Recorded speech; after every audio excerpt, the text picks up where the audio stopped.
Аса құрметті елбасы Қасым-Жомарт Кемелұлы, мен Исаева Жанар, күйеуім Ераханұлы Бағланға көмектесуіңізді сұраймын.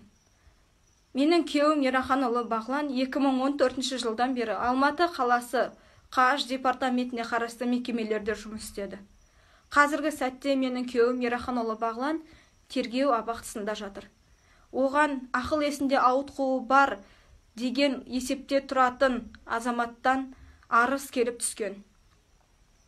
Ол азамат менің күйеуімнің қарамағындағы азамат емес. Аса құрметті елбасы, сізден өтініп сұраймын.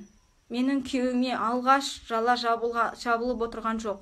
Осы кезге дейін 2 рет жалған жала жабылды.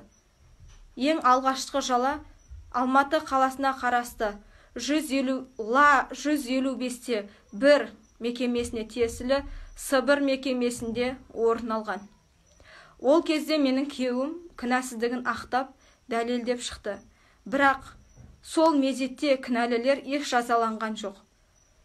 Кінәлілердің екеуі опер бастығы Оразбаев Мақсат Мұхитович және опер Қасабаева Шалқар Бөкенович деген кісілер еді. Ол кісілер еш жазаланбастан жұмыстарын жалғастырып келеді.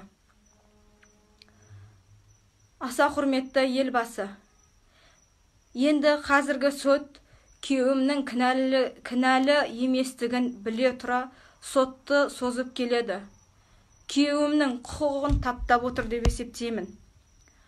Қылмыстық істі заңды жүзінде қарамай отыр.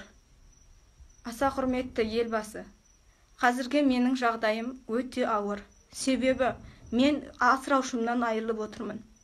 2 қызым және ауру атамыз бар, күйеуімнің әкесі.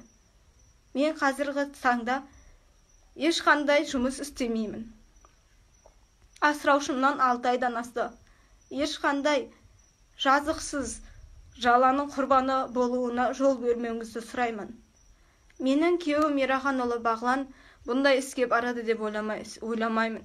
Себебі анасынан кеше ғана айырылған адам арамдыққа барады деп ойламаймын. Аса құрметті елбасы Қасым-Жомарт Кемелұлы, сізден өтініп сұрарым, осы істің ақ-қарасын анықтау үшін, әділ шешім шығару үшін қол ұшыңызды беруіңізді сұраймын.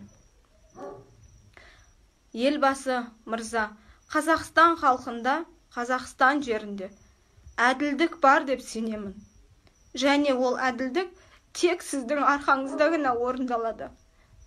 Қол ұшыңызды берсеңіз деп өтінемін сізден.